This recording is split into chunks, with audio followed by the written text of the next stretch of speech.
তোমরা হয়তো সকাল সকাল ভাববে যে এত সকাল সকাল দিদি সাজছে কেন। তো এখন যাব আমি, গুরুদেবের 137তম জন্মদিন পালনই হবে, ভোরবেলা প্রদীপ জ্বালানো হবে, তাই জন্য রেডি হয়ে নিয়েছি। তো hello friends, welcome back to my channel. আশা করি তোমরা সবাই ভালো আছো, আমিও ভালো আছি। রেডি হয়ে নিয়েছি, যে দেখছি বইগুলো সব নিয়েছি কি ঠাকুরের।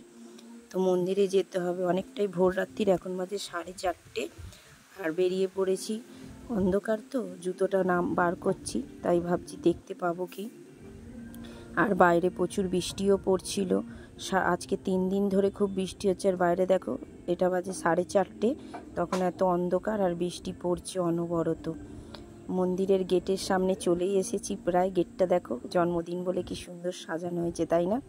আর এই মন্দিরে গেটে ঢুকলাম, কেউ আসেনি, আমি মনে হচ্ছে আমিই সবার আগে এসেছি। পুরো ফাঁকা মন্দিরটা, কারোর তো দেখছি না জুতো টুতো, তো আমি মনে হয় সবার আগে চলে এসেছি। দেখি কে কজন এসেছে, আসার তো অনেকজনেরই কথা। অনেকটা ভোর সকালবেলা, আবার বৃষ্টি হচ্ছে, সবার খুবই প্রবলেম এই বৃষ্টিতে আসাটা। সত্যিকারেরই কেউ আসেনি, কোনো গুরুবোনরা আসেনি। দাদারা একজন এসে, একটা গুরুবোন এসেছে। তো এবার নাম গান তো শুরু হবে, ঠাকুরের জন্মদিন বলে কথা। ঠাকুরের জায়গাটা দেখো কত সুন্দর সাজানো হয়েছে, ঠাকুরের পেছনের পাটটা কত সুন্দর লাগছে, গলার মালাগুলো খুব সুন্দর লাগছে। তোমাদের কেমন লাগছে একটু কমেন্ট বক্সে অতি অবশ্যই জানিও। দেখতে তো আমার খুব ভালো লাগছে। আমি সবার আগে প্রণামটা করে নিলাম, যেহেতু পরে খুব ভিড় হয়ে যাবে। প্রণামটা করতে না খুব ডিস্টার্ব হয়, এও ঠেলাঠেলি দেয় ভিড়ের মধ্যে, পরে অসুবিধা হয়। তার জন্য ভাবলাম আগে প্রণামিটা দিয়ে আমি প্রণামটা সেরে নিই। আর নাম শুরু হয়ে গেলে গান টান সব শুরু হয়ে যাবে, তখন তো আমি কিছু করতেই পারবো না। দাদারাও এসে গেছে প্রায় একে একে, সব গুরু বোনরাও চলে এসেছে। দেখো সবাই প্রণাম সেরে নিচ্ছে, আমরা সবাই মিলে বসে আছি। এবারে আমাদের ঠাকুরের নাম শুরু হবে, যেহেতু একটা টাইম ধরা বাঁধা থাকে, 5:37 দিয়ে নাম শুরু হবে। তো সবাই এক জায়গা না হলে, শঙ্খ উলুধ্বনি না দিলে আমরা নাম তো শুরু করতে পারি না, তাই অপেক্ষায় আছি সবাই প্রায় এসেই গেছে। ঠাকুরের দিকে তাকিয়ে বসে আছি যে আজকে জন্মদিন বলে কথা, আর আমরা নাম গান শুরু করে দিয়েছি, সবাই এসে গেছে। তো খুবই ভালো লাগে এই সকালবেলা, ভোরবেলা তো কোনোদিন আমরা এরকম ঘুম থেকে উঠে প্রতিদিন সবার বাড়িতেই নাম করি বা ইষ্টভীতি করি, আর আজকের মন্দিরে এসে করছি। দেখো ঠিকই সময় বেরিয়ে আসে, সবাই এক জায়গা হয়ে যায়, আর খুব ভালো লাগে। এমনি সময় তো সবার সঙ্গে দেখা সাক্ষাৎ হয় না, যতই শত্রু বলো যতই মিত্র বলো, সবাই এক জায়গা হতেই হয়, যেহেতু আমরা সবাই গুরু বোন। আর খুব ভালো লাগছে এই সকালবেলা। তোমাদের কেমন লাগছে? আর এক দাদা দেখো, সেও ভিডিও ক্যামেরা করছে, মানে যেহেতু জন্মদিন বলে কথা, 137তম অনুকূল চন্দ্রজির আজকে জন্মদিন। তা আমাদের এখানে মন্দিরে, স্থাপিত মন্দিরে এখানে জন্মদিন পালনই হচ্ছে। এটা সকালবেলা নাম হবে, তো সকালবেলা নামটুকুটাই হবে, প্রদীপ জ্বালানো হবে, তারপরে আমরা একটু প্রসাদ খেয়ে টিফিনটুকু সেরে যে যার বাড়ির দিকে রওনা দেব। তো নাম তো প্রায় আমাদের 2 ঘন্টা মতন হয়েছে। আমরা 5:37, 5টা দিয়েই শুরু হয়েছিল। একটু ঠাকুরের কিছু ভালো ভালো গান হয়েছে, সবাই মিলে গান করেছি, আমি নিজেও একটু গান করেছি। তো এই গানটা তোমাদের দেখানো যাবে না, দাদারা গান করছে ঠাকুরের নাম গান করতে বেশ 1.5 থেকে 2 ঘন্টা মতন লেগে যায়। দেখো সব দিদিরা করতাল বাজাচ্ছে, আমিও বসে আছি, আমিও বসে দেখছি যে কোন গানটা করা যায়। সবাই আছি এক এক করে, আর খুব ভালো লাগছে। আমার গুরু বোনগুলোই আসেনি, আমাদের গ্রুপের 5 জন, তারা আসতে পারেনি। 2 জন এসেছে, পেছনের দিকে বসে আছে, তাদেরকে আমি দেখাতে পারলাম না। আরও 3 জন আসতে পারেনি কেন, তাদের বাড়িতে খুবই কাজ বাজ আছে। আর এই ভোরবেলা না খুব বৃষ্টি শুরু হয়েছিল, মানে সবাই আমরা ভেবেইছিলাম হয়তো আজকের ভোরবেলার নামটায় পৌঁছাতে পারবো কিনা। নামটা তো শেষ হলো, প্রসাদ হাতে নিয়ে সবাই, প্রসাদে কি ছিল বলো তো? গুড়, ছোলা, গুড় বলছি, কাজু, কিশমিশ, ছোলা, একটা থানকুনি পাতা, বাতাসা, মিষ্টি, তালের বড়া, এটা আমাদের প্রসাদ দেওয়া হয়েছিল গুরুদেবকে।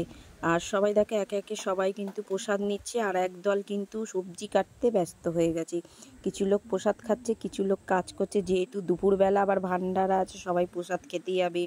সবাই তো আসেনি, এই কজনই, তাই এত ভিড় লাগছে, মানে অতিরিক্তই ভিড় হয় এই মন্দিরে দুপুরবেলা ভান্ডারার জন্য। মানে খাওয়া দাওয়া হবে, আনন্দবাজার আছে, ওই খাওয়া দাওয়ার প্রোগ্রাম হবে বলে সেই সব রেডি হচ্ছে। কেউ কেউ প্রসাদ খাচ্ছে, প্রসাদ নিতে খেতে ব্যস্ত, একদল কাজ করতে ব্যস্ত, আর আমরাও মানে ভাগাভাগি করে সবাই মিলে আমরা কাজ করছি, যেহেতু অনেকজনই আছি সবাই মিলে একসঙ্গে বসলে তো হবে না, আলাদা আলাদা কাজ ভাগ করে নেওয়া হয়েছে সবাই মিলে। আর এখানে দেখো দাদারা কিন্তু আমাদের দাদারাই কিন্তু সব রান্না বান্না সারছে। আমাদের গুরুদেবের ওপরে চলে এসে 7:05 টাইম ছিল প্রদীপ জ্বালানো, তো প্রদীপ জ্বালানো হয়ে গেছে। এবার উলুধ্বনি দিয়ে গুরুদেবকে হ্যাপি বার্থডে জানানো হচ্ছে, তাই সবাই মিলে এক জায়গা হয়ে উলুধ্বনি দিয়ে বার্থডে মানে সবাই আমরা মিলে সবাইকে গুরুদেবকে আহ্বান করছি যে আমাদের জন্মদিন আমাদের যেন ভালোভাবে কাটে সারাটা দিনটা। সবাই এক জায়গা হয়ে খুবই ভালো লাগছে। দেখো আমাদের মানে বলা হচ্ছে যে অনুকূল চন্দ্রজিৎ জয় বলে এটা মানে জন্মদিনটা পালনই করা হয়েছে। আর দেখো চারিদিকে বেলুনও সাজানো হয়েছে, জন্মদিন বলে যে বেলুনের গেটও করা হয়েছে। আর তোমাদের কাদের কাদের মানে কারা কারা এই ঠাকুরের দীক্ষিত আছে, কাদের কাদের ভালো লাগে সবাই একটুখানি কমেন্টে অতি অবশ্যই জানিও। আর আমার ভিডিওটা কেমন লাগছে তোমাদের অতি অবশ্যই জানিও। ভিডিও ভালো লাগলে লাইক কমেন্ট শেয়ার করতে কিন্তু কেউ ভুলবে না। দেখো ওপরে সবাই চলে এসেছে আবার কাজ বাজে হাত দিতে, যেহেতু এক একটা টাইম আছে, নামের টাইম আছে, ইষ্টবৃত্তি করার টাইম আছে, ঘুম থেকে উঠে করতে হয়। তো সব কিছু জন্মদিনও পালনই 7:05 করে আমরা ওপরে সবাই মিলে কাজ করতে এবার ব্যস্ত হয়ে গেছি। এবার টিফিনটা সেরে যে যার বাড়ির দিকে হয়তো রওনা দেব, কেউ কেউ থাকবে, যেহেতু সবাই তো বাড়ি চলে এলে হবে না। দেখো আমরাও কাজ বাজ সারতে বসে গেছি, কেউ চা খাচ্ছি, কেউ টিফিন করছি, মানে সবাইকে সব রকম করে কাজটা সেরে নিতে হবে। তোমাদের কিরম লাগলো আজকের ভিডিওটা একটুখানি লাইক কমেন্ট শেয়ার করো। আর চ্যানেলটা যদি ইউটিউব থেকে দেখে থাকো কেউ সাবস্ক্রাইব করতে ভুলবে না। আশা করি তোমাদের ভিডিওটা ভালো লেগেছে, আর তোমরা আমাকে সাপোর্ট করো, এইভাবে পাশে থেকো। তোমরা যে যেখান থেকে ভিডিওটা দেখছো লাইক কমেন্ট শেয়ার অতি অবশ্যই করো। পরের ভিডিওটা তোমাদের সঙ্গে তো আবার দেখা হবে। আর তোমরা যে মানে তোমাদের ভিডিওটা কেমন লাগলো, কোথাও যদি কিছু ভুল হয়ে থাকে তোমরা দিদিরা বোনেরা দাদারা একটু কমেন্ট বক্সে অতি অবশ্যই জানিও। আর তোমরা কেউ একজন কোশ্চেন করেছিলে দিদি তুমি এত ঠাকুর ভালোবাসো, আমি সত্যি ঠাকুরকে খুব ভালোবাসি, খুব মানি। আর তোমরা কে কে মানো? ঠাকুর তো সবাই মানে না, বিপদে পড়লে বেশি মানে, সুখের সময় ঠাকুরকে খুব কমই মনে করে। তো তোমরা লাইক কমেন্ট শেয়ার করতে কেউ ভুলবে না। যে যেখান থেকে দেখবে ভিডিওটা লাইক কমেন্ট শেয়ার করে দেবে। আর ভালো লাগলে অতি অবশ্যই শেয়ার করো তোমাদের বন্ধুদের মধ্যে। পরের ভিডিওতে তোমাদের সঙ্গে তো দেখা হবে। Tata bye bye. আবার তোমাদের সঙ্গে নতুন ভিডিওতে আমি দেখা করব। দেখি কি ব্লগ নিয়ে আসতে পারি। আর তোমরা যদি ব্লগ আমার ভালো লাগে অতি অবশ্যই কমেন্ট করে জানাবে, তবে আমি নতুন ব্লগ করতে একটু উৎসাহ হব যে হ্যাঁ আমার ভিডিওটা ভালো লাগছে, বন্ধুরা আমার ভিডিও দেখতে ভালোবাসে, তাহলে আমি নতুন ব্লগ বানাবো। তোমরা কিন্তু অতি অবশ্যই কিন্তু কমেন্ট বক্সে জানাবে, না জানালে আমারও একটু উৎসাহ পেতে কষ্ট হয়। মানে তোমরা জানিও আমি ভিডিও করব, নতুন ভিডিও দেব।